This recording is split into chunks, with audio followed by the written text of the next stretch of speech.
Muli mga kapatid, magandang umaga. Tayo po idarako na po sa ating mensahe po sa umaga pong ito.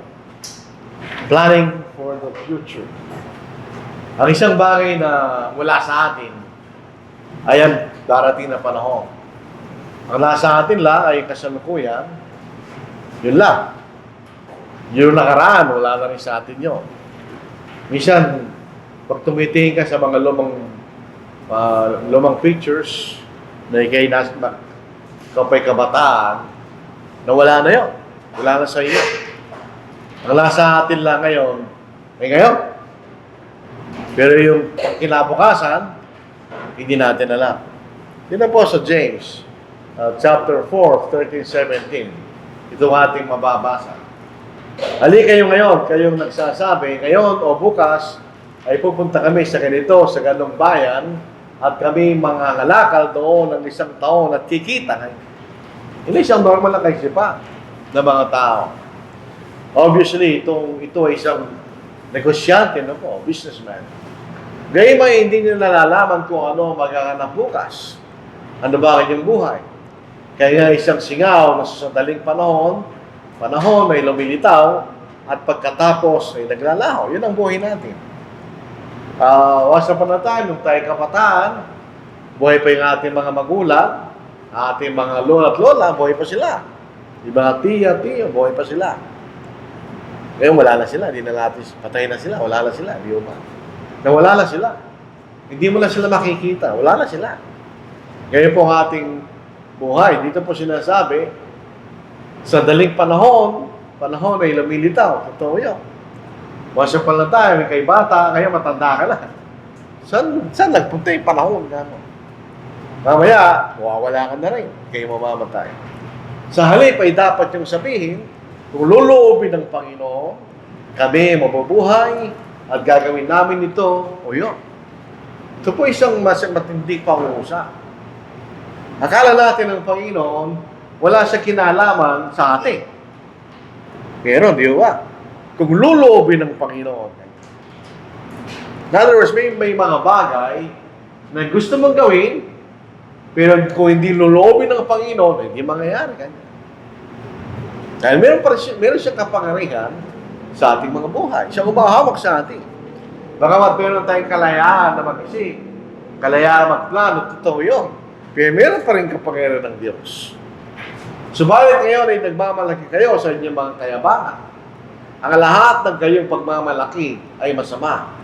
Kaya sino mang nakakaalam ng paggawa ng mabuti, ngunit hindi ito ginagawa, ito ay kasalanan sa Kanya. Ito po isang mga talata na nagsasabi sa atin, one-sided lang ang iniisip nyo Kanya. Yung sarili lang nyo iniisip nyo. Nasaan ang Panginoon? So, kinakailangan ng ating isipin, yung paggawa ng mabuti, yung paggawa ng kalooban ng Diyos, Kanya. Dahil kung alam natin ang kalooban ng Diyos na ating ginawa, ito yung kasalanan sa atin. Akala kasi natin, paggawa ng mabuti, tutulong ka, hindi lang yun ang ibig sabihin, no? Tandaan natin, kanina, God alone wise. Siya nakakaalam kung ano mabuti. So, lahat na pinagbuto siya sa atin, yung lahat na ay mabuti, kasama yung pagtulong. Hindi lamang pagtulong yung kanya.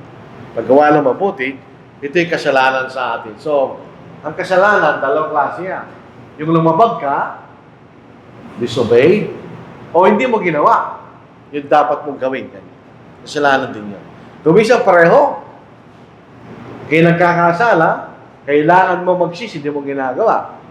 Pareho yun, di ba? You disobey. At the same time, ayaw mong gawin, yung dapat mong gawin.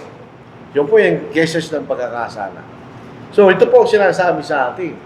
Well, yes, we can plan, pero tandaan natin, nasa Panginoon po ng picture. Nasa picture ng Panginoon. Kung hindi inuloobin, wala mangyayari sa atin ngayon. Hindi mangyayari gusto natin gawin. O hindi ito magdudulot sa atin ng kabutihan. Ang planning ay kasama ng buhay. Totoo yun. Pag wala naman tayong plano, bara-bara ba, hindi na maganda yun. Nandun natin, parang nakikita na natin takbo ng sermon na ito eh. Planning, pero nandun ang Panginoon sa plano mo. Yun ang sinasabi niya. Kasi, totoo naman po, ang planning ay kasama sa tao yan. So, yung unang bahagi, actually, kung tutuusin, Wala lang masama sa kanyang sarili. Nakakalakal sila eh. So they have to plan. Saan tayo pupunta? Para tayo kumita. Halimbawa, yung tinatadyak mahalakal sila, di ba? Pupunta tayo doon kasi mas maraming nagtitinda doon. Walang masama doon. Wala tayo dito, walang bumibili dito, kama. So, ang pagpaplano ay kasama ng buhay. At ito yung mahalagang bahagi ng buhay.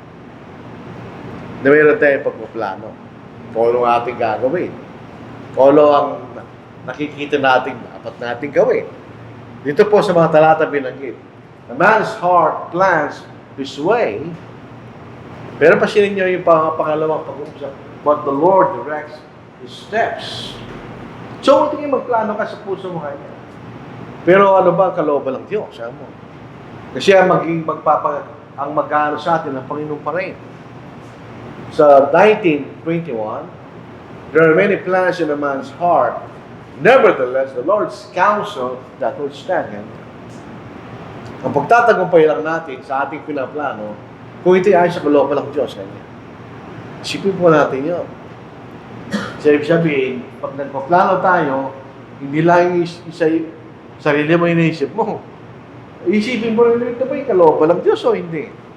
Yung magagawin ko, walang lalabag sa kalooban ng Panginoon? O kaya, sa pag-aking ginawa ito, ay hindi ko magagawa yung kalooban ng Panginoon. Yun ang pagpaplano sinasabi na mahalagang bahagi ng buhay. Kung Kristiyano tayo, hindi ka Kristiyano, wala nga niya. Sabi nga, wala bearing sa iyo. Pero kung Kristiyano tayo, kahit kung bisan, kasi kung hindi ka Kristiyano, wala ang Panginoon sa picture talaga. So, yung plano po natin, may bahagi ng Panginoon. Yung plano natin, ito po ay naaayon sa kalooban ng Diyos o hindi. Yun sinasabi niya, di ba? Ulitin natin. But the Lord directs steps. In what way? Hindi naman tayo kailangan ng Panginoon eh. Sa pamagitan ng kanyang salita, yun ang paraan na nakikipag-usap sa atin ng Diyos. Ngayon din po sa 19:21, ganyan. Nevertheless, the Lord's counsel that will stand. Hindi naman nakikipag-usap sa atin ng Panginoon. Nasaan yung counsel ng Diyos? Ang kanyang salita. Sabi nga po ni Pablo, I have preached the whole counsel of God. Sa Acts chapter 20, ibig sabihin, yung pinangako po, kapasya ng Diyos. At ang kapasya ng Diyos ay nasa salita ng Diyos. Kaya po kung sasabihin, ipapasya ng Diyos ko yan, anong ibig mo sabihin? Kung sasabihin mo, ipapasya Diyos mo yan, pupunta ka sa impyerno. Na hindi mo ginagawa, dapat mong gawin. Yung Lord's counsel, alam natin yan, actual sa Biblia. Pag pinapasa Diyos mo yan, anong ibig mo sabihin? Hindi gagawin ng Diyos yun kasi sinasabi ng Diyos kung anong gagawin mo. So, ito dito yung gustong gawin ng Diyos na gawin mo.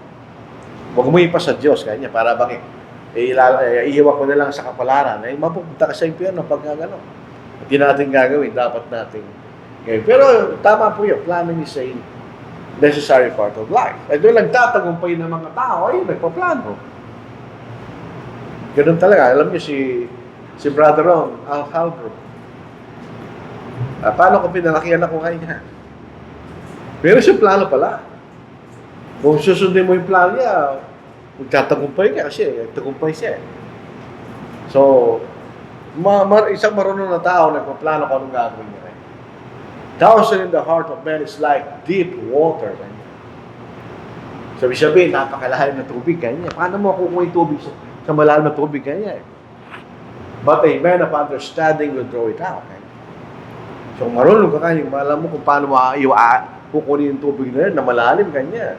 So, may planning ka, di ba? Planoy mo, anong gagawin mo para makuha mo yung tubig kanya. So, ibig sabihin, kung marunong ka, meron talagang pagpaplano. So, maganda talaga na plano ka kanya. Sa Proverbs 21 verse. Bakit puro Proverbs? Kasi ang Proverbs po isang practical na aklat. Tinuturo sa atin sa araw-araw nating pamumuhay. The plans of the diligent lead surely to plenty. But those of everyone who is hasty, surely to poverty. Kasi kung bigla-bigla kanya, ay talagang makakakawawa ka. Walang mangyayari siyang nagawa pa, bigla-bigla kanya. Pero pag pinaplan mo kanya, pinagtsasagaan mong isipin kung anong dapat gawin, hindi kayo magtatagumpay kanya. Tama naman po yun, di ba? From practical point of view, tama po yan. Na maganda magkuha tayo plano. Pero, pasinin po natin ang isang bagay. Minsan, ang plan ay para bang nakatayo kung para bang hindi magbabago yung mga bagay. Di ba? Pag nagplano ka, parang hindi nagbabago yung bagay. Pero ang buhay nagbabago eh. And certain in life is uncertain. Yun lang po ang certain about life. It is uncertain. Ang katiyakan lang sa buhay ay wala siyang katiyakan. Totoo yun. Yung tiyak yun. Ang tiyak talaga sa buhay, kasi wala siyang katiyakan. Hindi natin alam kung ano mangyayari, in other words. Yan ang tiyak sa atin. Hindi natin alam kung ano mangyayari sa atin. Minsan, sa YouTube, punta ka, mga namatay sa aksidente. Di ba napinlano yun? Bigla lang nangyari dahil hindi mo alam ang mangyayari sa atin sa bukas. Gayon man, hindi nyo nalalaman kung ano magaganap bukas. Totoo po yun. Ano ba ang inyong buhay? Kayo nga isang singaw at sa daling panahon ay lumilitaw at pagtakaw ay naglalahaw kanya. So yung dito natin makikita, hindi natin hawak ang buhay natin sa ating kamay. Walang katiyakan. Kung kayo nakaranas po ng maoperahan ka, maintindihan mo yon. Na ang buhay mo para isang sinilid lang na pwede maputol anytime. Wala siyang katiyakan. Kahit ang mga tagumpay natin, hindi natin tiyak yan. Kahit ang buhay, sabi nga, ang buhay parang bilog. Kaya gulong, ganyan. Gulong ng buhay. Totoo yan eh. Minsan nasa taas, minsan nasa baba. Umiikot kasi, di ba? Hindi nga natin alam kung ano mangyayari at kailan mangyayari. Hindi natin alam yun. So yung plano parang gabay lang yan. Pero actually, hindi tayo nakakatiyak kung magtatagumpay tayo. Depende sa sitwasyon, di ba? Dahil walang katiyakan ang buhay kanya. Sapagkat hindi niya nalalaman na mangyayari. Sapagkat sino makapagsasabi sa kanya kung paano mangyayari, hindi natin alam. Hindi naman kikita natin. Hindi natin na mangyayari. Hindi natin kung kailan mangyayari yun. Ano mangyayari, kailan mangyayari, hindi natin alam yun. Sabi ko, alam na natin ngayon. Ngayon, sumasamba tayo, alam natin yan. Pero mamaya, bukas, hindi natin alam. Kung ano mangyayari, at paano mangyayari, mga bagay-bagay, hindi natin alam. Ang buhay, ang walang katiyakan, ay bahagi ng buhay yan. Totoo yan. Yung minsan, doon excited ang buhay. Dahil walang katiyakan. Kaya lang, hindi po yan dahilan para ikaw ay masyadong mag-worry. Parang stress, ganyan. Stress ka na lang. Parang ngayon, masa pa na tayo, hindi pa ako matanda, tinatanong ko yung mga matatanda, anong pakiramdam nyo nga? Ano yung sabihin, sabi ng matanda? Kasi matanda na kayo nga. Ano ngayon? Matanda na kami, so what? Ganyan. Hindi ibig sabihin, matanda na kami, malungkot na kami, kanila. Kung pa na tuloy ang buhay ka na, matanda ka na, alam mo tayo magagawa dyan, ganyan. Totoo naman sila, di ba? Hindi po ito lisensya para kayo magmubok at malungkot sa buhay mo, ganyan. Dito po sa Matthew chapter 6. Kaya huwag yung alalahanin ng bukas, hindi ibig sabihin wala kang plano. Meron ka, pero huwag mong isipin yung hindi pa dumarating, ibig sabihin. Sapagkat ang bukas ang mag-aalala sa kanyang sarili, totoo yun, darating ang bukas eh. Kaya gusto mo at ayaw, darating ang bukas. Huwag mo isipin yung darating na yun, ganyan. Sapat na para ngayon nagkabalisahan sa araw na ito. Kasi bakit ka magpapastress kung ano mangyayari bukas? Eh sa araw pa lang guys, pulo ka na ng stress kanya. Ubiyan mo bukas, hindi ibig sabihin wala kang plano. Huwag mong isipin ng isang bagay na wala ka, ibig sabihin. Minsan, namabula mo yung tao, ano kaya mangyayari? Huwag ka mag-isip ka. Isipin mo yan, pag andun na siya. Iisip, baka hindi mo mangyayari yan, kapag kumisa. Isip ka ng isip, hindi mo nangyari. Ano ang ginawa mo? Pinahirapan mo lang ang sarili mo, di ba? May sakit ka. May sakit ka, halimbawa. O hindi pa dahilan niya para mag-worry ka. Pwede ka na paggamot eh. Eh kung wala nang gamot, hindi pa rin dahilan mag-worry ka. Kristiyano ka, di ba? So hindi po dahilan para tayo mag-worry ka. Dahil mayroong Diyos. Eh kung walang Diyos, talaga problema yan. Pero may Diyos eh. Kailangan lang natin sundin ang kanyang kalooban. Yan ang panlaban sa worry. Kasi sabi ng isang karpintero, in every problem, there's a solution. Kaya totoo naman yun. Ang dahilan ba't nagwa-worry ka, ayaw mo yung solusyon. Gusto mo magkaroon ng ibang solusyon. Ayan ang problema mo. Yan ang makikita natin. Kailangan natin maalala na mayroong Diyos. Sa halip ay dapat nyo sabihin, kung lulobin ng Panginoon kami, ay mabubuhay gagawin namin ito. Yun ang ibig sabihin, no? Magtatagumpay ka kung ginagawa mo ay sa kalooban ng Diyos. Babalik po tayo sa awit. Yung pinakaunang awit. Yung first Psalm. Ganun na sinasabi niya. Basahin po natin. Bumalik po tayo sa Psalm. Ito pong Psalm, walang chapter ito. Ibig sabihin, first chapter Psalm, wala. Iba-ibalay po ito mga ito. Parang kinulate lang po nila yung iba-ibang awit na ito sa iba-ibang panahon. Wala silang koneksyon sa isa't isa. Sa awit, first Psalm. Mapalad ang tao hindi na mahalakad sa payan ng masama, ni tumatay man sa daan ng mga makasalanan, ni umuupo man sa upuan ng mga manunuyan. Kundi nasa kautusan ng Panginoon kanyang kagalakan, at nagbubulay-bulay araw at gabi sa kanyang kautusan. Siya ay gaya ng isang punong kahoy na itinanim sa tabi ng agos ng tubig, na nagbubunga sa kanyang kapanahunan, at ang kanyang dahon na may hindi nalalanta, sa lahat ng kanyang ginagawa ay magtatagumpay sa kanya. Sabi ng sumulat sa walang Psalm, magtatagumpay ka kanya, kung itatagumpay nasa utos ng Panginoon. So ito po ang isang challenge sa atin. Paano ang ginagawa mo ay naayos sa kalooban ng Diyos. Kasi minsan, ninisip natin, tama yan, tayo sa mangyayari, di ba na? Nandun ko sa dulo, mula, magkamali na. Pero yung sabi rito, kung susundin natin ang kanyang kapasyahan, siya namang bagay natin ginagawa. Kaya pag-aasawa man yan, pagpapamilya man yan, sa ating business man yan, o sa trabaho man natin, magtatagumpay nga niya. Masinin po nyo, lahat ng aspekto ng buhay, ay meron sinasabi ang Biblia. Pagpapalaki ng anak, meron tayong mababasa. Kung paano tayo magtatagumpay siya ng ating kinalas, nandun na ng Biblia kanya. Wala yung detalye, pero doon yung karunungan. Siya, doon ang karunungan, alam mo yung apply. Din man kasi siya guidebook na 1, 2, 3, 4, 5, hindi gano'n eh. Siya sabi yung karunungan, yun ang gawin mo kanya. I-apply mo yung karunungan na yun, na sinasabi ng Balak Sula. Ang puso ng tao ay nagpapanukala ng kanyang daan. Ngunit ang Panginoon na nangasiwan ng kanyang makbang. Paano yun? Pag kayo lumalakad sa kalooban ng Diyos. Di naman natin kinakausap ng Diyos eh. Kung sana kinakausap ko yung diretso, hindi naman. Binigay niya yung Biblia.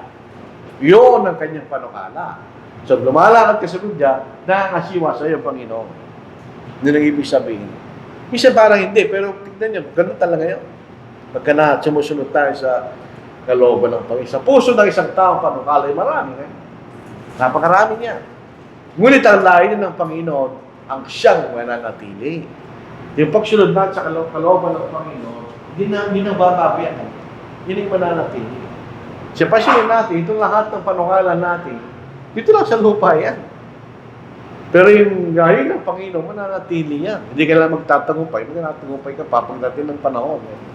Dahil tayo sumusunod sa kalooban ng ating Panginoon at ang buhay maiksi. Totoo yun. Ako nakikita ko, napakaiksi na lang. Naubos ko ng majority ng buhay ko. Kunti lang natitira. Sabihin, malakas ka pa. Kunti na lang yan. After 10 years, ano kaya mangyayari sa'yo? 70, kakalakad ka pa kaya mabuti. Kung mayroon ka ng tungkod. Baka pag-isip ko, kaya lang marinaw. O nakakalimutan mo na. Kung siya meron ng, pag nagmaabot na po tayo sa ganitong edad, may aspect na nakakalimut ka ng temporarily. Kailangan mo pa magpahinga bago maalala. Mahal ng tao, saan mo nilagay yung sukle mo, etc. May siyang buhay. Sure. Kaya may hindi nalalaman kung ano ang maganap bukas, ano ang inyong buhay? Kayo ay isang singaw. At sa daling panahon, ganyan. Ikaw para sabi ng isang nagde-describe kung ano yung wala hanggan, ganyan. Dadali mo, maglalakbay yung langgam patungo sa buwan, ganyan. Ganyan katagal ang wala hanggan. Ganun natin hihintayin ng langgam makarating sa buwan. Ganun kahaba ang wala hanggan. O on the opposite, ganito kasi ang buhay, ganyan. Sa daling panahon, lumita, pagkatapos wala. Kaya pag pupunta po sa limang sementeryo, nakikita ko yung mga lapida. Once upon a time, tao ito, nandito nga ako. Lumalakad siya, ngayon wala na siya. Nakikita ko lahat yun pag sa mga lapida.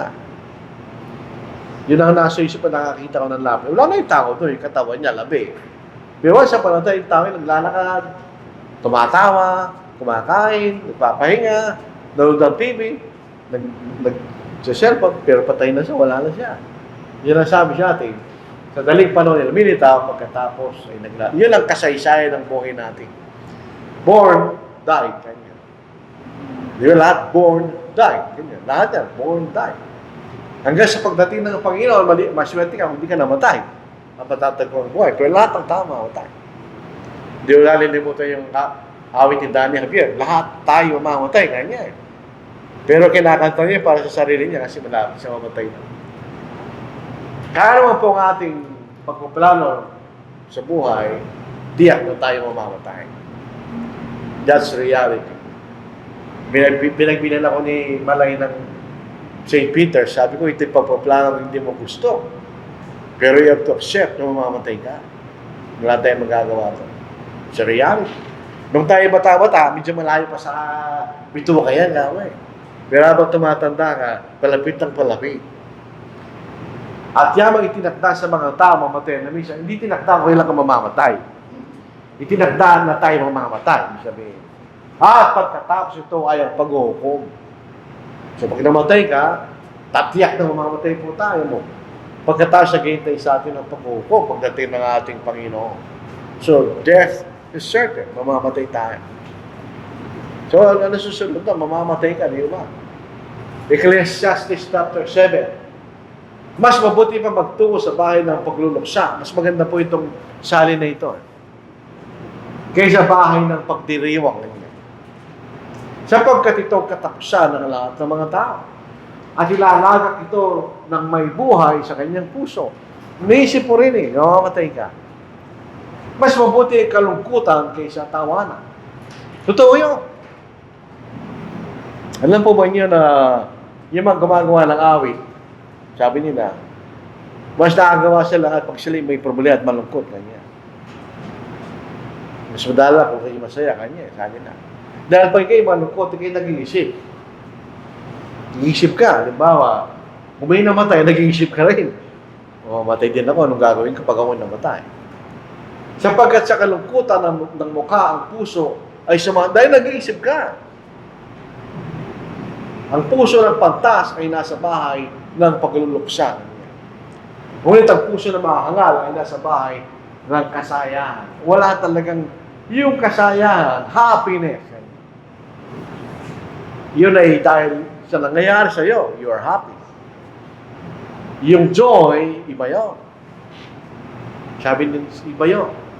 Ang joy ay walang kaugnayan sa nangyayari sa iyo. Meron ka pa rin kagalangan no matter what. Yun ang kasiyahan ng isang Kristiyano. Andun ang kagalakan niya, kahit ano mangyayari sa kanya. Ang kasikang happiness, kung may buting nangyayari siya, masaya ka. Ang joy, hindi. Ang puso ng pagtaas ay nasa bahay ng pagluluksa. Dahil doon ka nakapag-iisip. Ika'y nagbubulay-bulay sa buhay mo. Dahil ika'y malungkot. Pag ika'y may problema, doon ka nag-iisip. Pag masaya ka, wala kang problema, wala kang iniisip. Pero pagkipag-party ka, masaya. Pagkatapos umuwi ka, wala kang natutunan. Ano natutunan mo sa party? Wala. Pagkatapos matulog ka, wala na. Pero pag may problema, doon ka natututo kanya. Pag may nakita mo yung kamatayan, namatay na tao, nag-iisip ka rin sa buhay mo. So, ang kamatayan po, itiyak yan, hindi natin maiiwasan. Kaya ano pang inumin mong gamot, mamamatay ka pa rin, mamamatay ka. Hindi mo malalabanan po yun. Tayo po ay magtitira sa lupang ito sa isang maikling panahon. Sabi nga po ng James. Ang mga taon ng aming buhay ay 70 taon. 70 years. At kung malakas kami ay 80 taon. Ngunit ang mga ito ay hirap at kaguluhan lamang. Ang mga ito ay madaling lumipas at kami ay nawawala. Kaya turuan mo kami na bilangin ang aming mga araw upang kami ay magkaroon ng pusong may karunungan na. Anong ibig sabihin nun? Dahil alam natin ito ay mamamatay. So kailangan planuhin natin ang ating kamatayan. Ano mangyayari sa pag namatay ka niya? Kasi alam mo mamamatay ka, ano gagawin mo? Mamamatay ka lang, walang kabuluhan ka niya. So ito isang aspekto ng karunungan. Totoo yun. 70, yung normal. 60, meron pa ako 10 taon. Ngayon, kung malakas, meron pa ako 20 years. Kaya magsina lang yun. 680, ilang percent lang sa buhay mo yun. So makikita natin, tulungan daw tayo na alamin natin na may buhay natin tayo mamatay. Para pumasok doon, yung karunungan na nag-iisip. Ano ang magyayari sa atin pag ako'y namatay? Ang mga tao, iba kaisipan nila. Drink, eat, and be merry. Tomorrow we will die. Punta sa impyerno yun. Ganun karunungan lang tao. Matanda na tayo, mag-enjoy tayo. Mali. Mamatay ka, maganda ka na sa kamatayan mo. Hindi yung enjoy. Mawawala ko kitang enjoy. Pagtapos na enjoy, sakit pa ng katawan niya. Magplano ka na para sa kamatayan mo. Di lang kung saan kayo lilibing. Kung di saan ka pupunta pag kayo namatay. Di ba? Sabi nga po, nalalaman natin ng ikling buhay na ipapagiging tumatanda. Alam niyo, masama yung panahon natin eh. 2023, ganyan. Ako na, pinanganak ako, 1961. So, 2061, 100 years old. Dali, spelling it. 2051, 90 years old. 2041, 80 nga mo. 2031, 70. Dahil doon sa ating, doon sa ating petsa eh. Unlike daw, 1961, mas mahirap bilangin yun. At ang kamatay, biglaan din yan. Hindi natin alam kung kailan tayo mamatay. Kahit sasabi pa ng doktor, 6 months ka na lang. Hindi mo pa rin alam kung kailan ka mamamatay. Hindi natin wala sino makapagsasabi nun. May nagsabi, 6 months ka lang mamamatay. Nabuhay siya 20 years. Meron gano'n. Sinong tao pwede makapagsabi? Of course, meron parameter yung mga doktor para sabihin nila, pwede rin sila kakatiyak. Bago panaling pilak ay mapatid, yun ang kamatayan. At ang mangkok ng ginto ay mabasag niya. O ang banga ay mabasag sa bukal. O ang gulong ay masira sa balon. Ang alabok ay bumalik sa lupa na gaya ng una. At ang espiritu ay bumalik sa Diyos na nagbigay nito kanya. Yung makikita natin, mamamatay tayo. At hindi natin alam kung kailan darating ang araw ng ating kamatayan. So hindi tayo dapat magyabang sa buhay po natin dahil mamamatay tayo. Kaya ngayon nagmamalaki kayo sa inyong mga kayabangan at ang lahat ng kayo pagmamalaki ay masama. That's arrogance sa harapan ng Diyos. Ayaw natin yun. Dahil iniisip natin doon sa ganung pagmamalaki na meron tayong control sa mga bagay sa buhay natin, which is not true. Meron maraming bagay beyond our control, mga kapatid. Sinabi niya, ito ang gagawin, igibayin ko aking mga kamalig, at magtatayo ko ng mas malalaki, at doon ko titipunin ang lahat ng aking mga butin at mga pag-aari. Noong ako po'y naliligaw pa nung kay Sister, nakita ko yung kamalig nila eh. Tinataan mo yung bahay na yun. Bilog siya eh. Kamalig ka niya.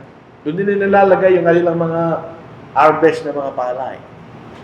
At sasabihin ko sa aking kaluluwa, marami ka ng pag-aari na kaimbak para sa maraming taon, magpahinga ka, kumain ka, uminom ka, at magsaya ka kanya. Okay ka na kanya, solve ka na kanya. Ano problema? Subalit sinabi sa kayo ng Diyos, hangal! Yung salitang fool, ito ang hindi ibig sabihin na wala kang alam. Ang isang tao magma o hangal, ay alam niya dapat yung gawin, pwede yung ginagawa. Sa gabing ito, ikukunin lang yung kaluluwa. At kanino kaya mo pupunta mga bagay nilihanda mo? Pag-aawayan pa ng mga anak niya. O sino man. So yun, makikita natin, wala tayong control actually sa mga buhay po natin. Pagka tayo nagmamalaki ng ganon, para tayo Diyos. Ang Diyos lamang may kapangyarihan ng ganon, di ba? Para tayo Diyos. Kanya, ayaw ng Diyos yun. Anak ng tao. Ito salita anak ng tao. Pag nabasa ng mga ayan siya, sasabihin na, si Kristo yan, ngayon hindi. Ang ibig sabihin ng anak ng tao, tao. Sabihin mo sa pinunang Tiro, ganito sabi ng Panginoong Diyos, sapagkat ang iyong puso ay nagmamataas at yung sinabi ako'y Diyos. Ako'y nakupo sa upuan ng mga Diyos sa puso ng mga dagat, gayaman ikaw ay tao lamang at hindi Diyos, bagamat ginawa mo yung puso na parang puso ng Diyos. Pagka tayo parang nakakatiyak sa mga bagay na mangyayari sa atin, parang tayo Diyos, na meron tayong control sa lahat ng bagay na mangyayari sa atin. Kaya ganito, sabi ng Panginoong Diyos, sapagkat ginawa mo yung puso na parang puso ng Diyos, kaya ako'y magdadala ng mga dayuhan sa iyo, ang kakilakilaw sa mga bansa, at kailang bubunutin ang kailang mga tabak labas ang gandahan ng iyong karunungan, at kailang duruisan ang iyong kananglingan, kailang ipamaba ka sa hukay, ikay mamamatay ng kamatay ng pinaslang sa puso ng mga dagat. Sabihin mo pa kaya sa harapan nila na pumapatay siya, may Diyos. Bagamat ikaw ay tao lamang at ni Diyos, sa kamay nila na sumusugat sa iyo. Pag inalis natin ang Diyos sa buhay natin, para tayong Diyos. Kailangan tayong umasa sa Kanya. At ipahilalim natin ang ating buhay sa kalooban ng ating Diyos. Di makita na. Dito sa Psalm, chapter 2, 1-6. Bakit nagsasabuatan ng mga bansa at sa walang kapuluhan ng mga bayan ay nagpaplano? Hinihanda ng mga hari sa lupa ang kailang sarili at ang mga pinuno ay nagsisaguni laban sa Panginoon at sa kanyang binuhusan ng langis. Nagsasabi, ang kailang pagkapos ay ating lagutin at itapon ang kailang mga panali mula sa atin. Sino nakaupo sa kalangitan ng tumatawa at ang Panginoon ay kumukutya sa kanila. Pabagkagay magsasalita siya sa kanila ng kanyang puot at tatakutin sila sa kanyang matitigay na nagsasabi, kayo may inilagay ko aking hari sa Sion sa aking banal na burol. Ito'y tungkol sa ating Panginoon. Kung sila po ay nagsagwatan para siya patayin. Pero kanya, mabibigo kayo kanya. Dahil siya pa rin maging hari kanya. So, wala po tayo dapat na gano'n. Tayo nagpaplano sa kalayo sa kalooban ng Diyos. Tayo nagpaplano kung luluobin ng Diyos. Huwag natin parang tinitingnan na parang tiyak na tiyak ang lahat ng mga bagay na pinala natin. Dahil para tayo naging Diyos, nakontrolado natin ang lahat ng mga bagay. Ganyan. Hindi na wala tayong control na gano'n. O totoo, may control tayo sa ilang mga bagay, pero hindi sa lahat. Tuloy po natin. Ang masama ay nagpapakina laban sa matwi. At ang mga ngipin nito sa kanyang pinangangalit, ngunit pinatatawan ng Panginoon ng masama. Sapagkat kanya nakikita na dumating ang araw niya. Alam ng Panginoon na tayo mamamatay. So hindi natin pwedeng ilagay yung ganong klaseng kaisipan na nawawala ang Panginoon sa lahat ng mga ating mga pinapanukala sa ating buhay. Ano dapat natin gawin? Kailangan lang natin gawin kung anong tama. Kung anong kalooban ng Diyos. May guarantee yun.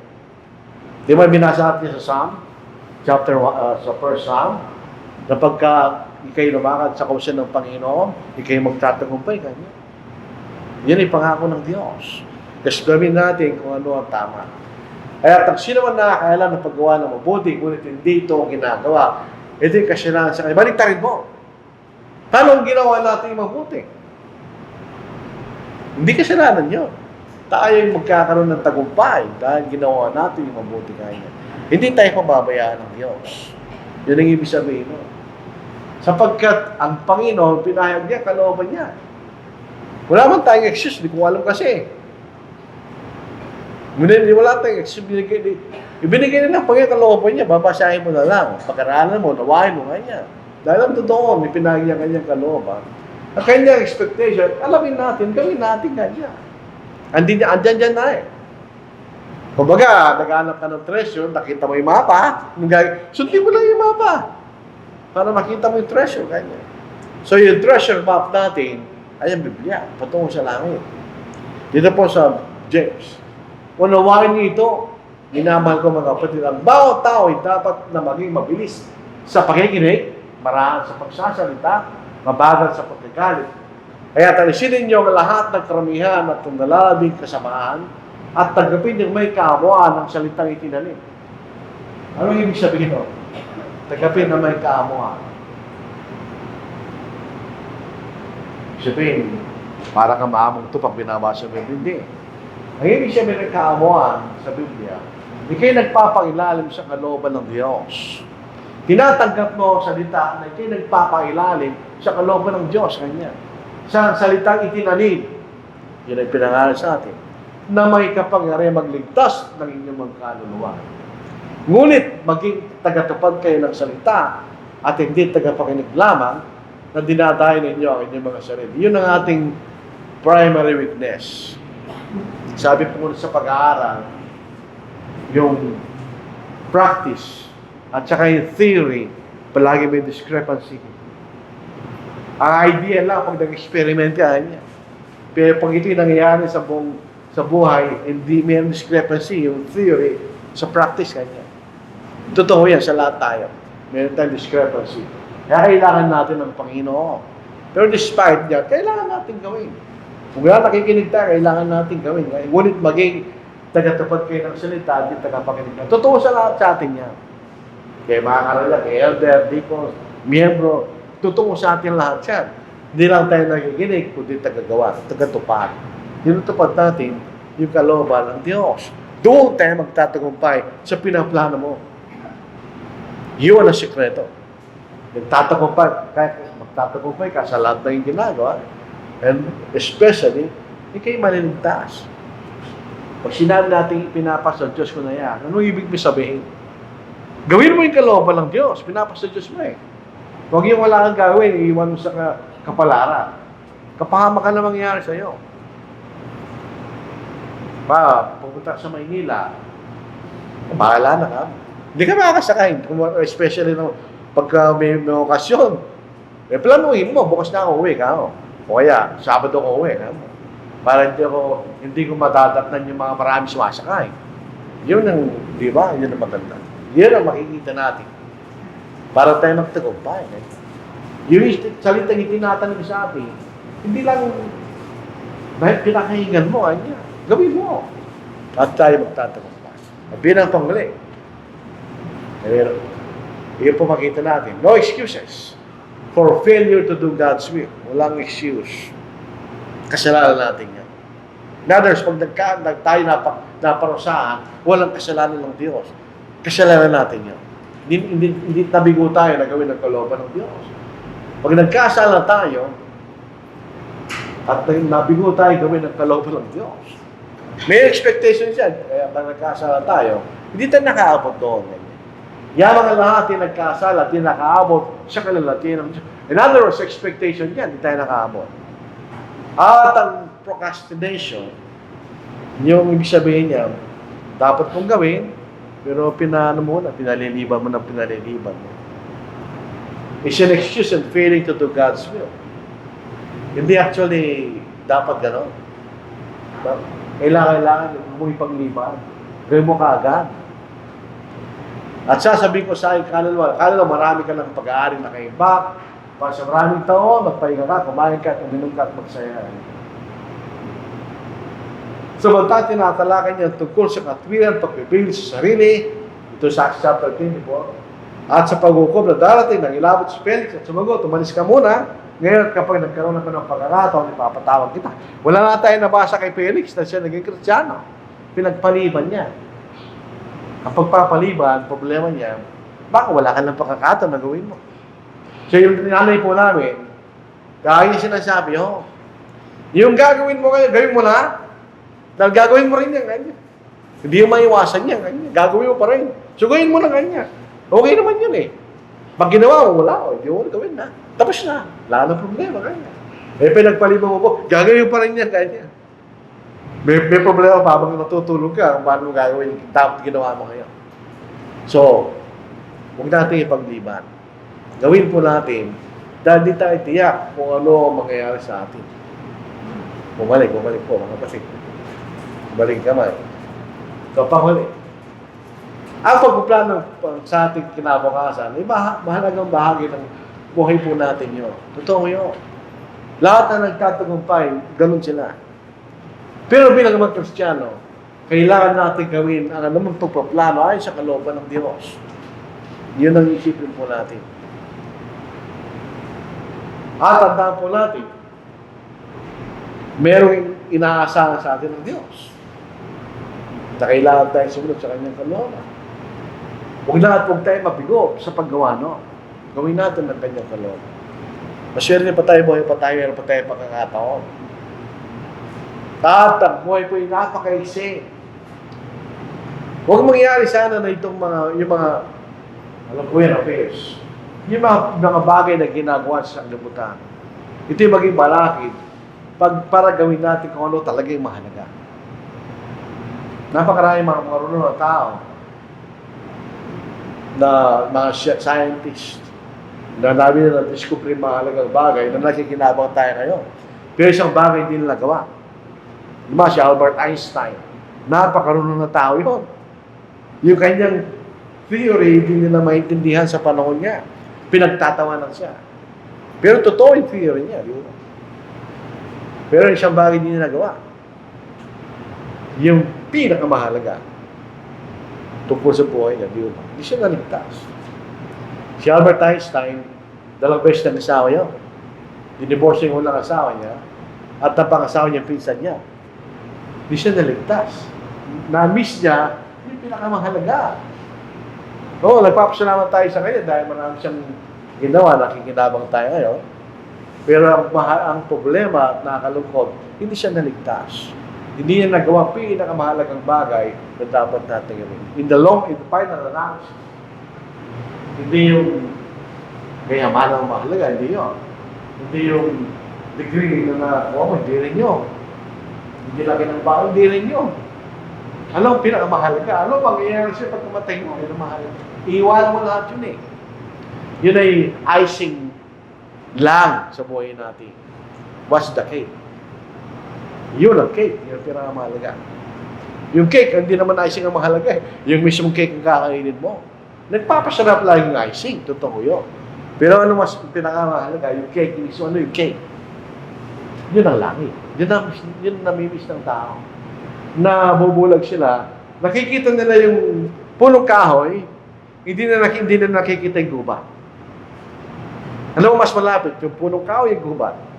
Yung punong kahoy, yung nakikita, pinakamalapit ang punong kahoy, hindi na nakikita yung kabuuan ng gubat.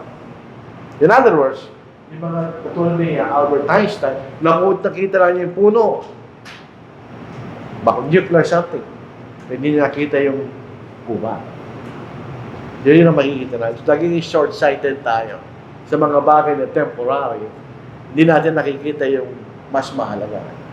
So ito po ang ating message. We have to plan. Tama yun. Pero wala natin kalimutan sa ating plano na may Diyos.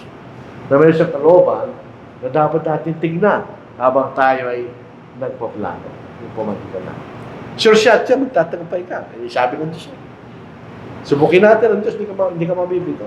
Sabi nga, ang sumasampalataya sa Kanya ay hindi mapapahiya. Yun ang pangako niya, di ba?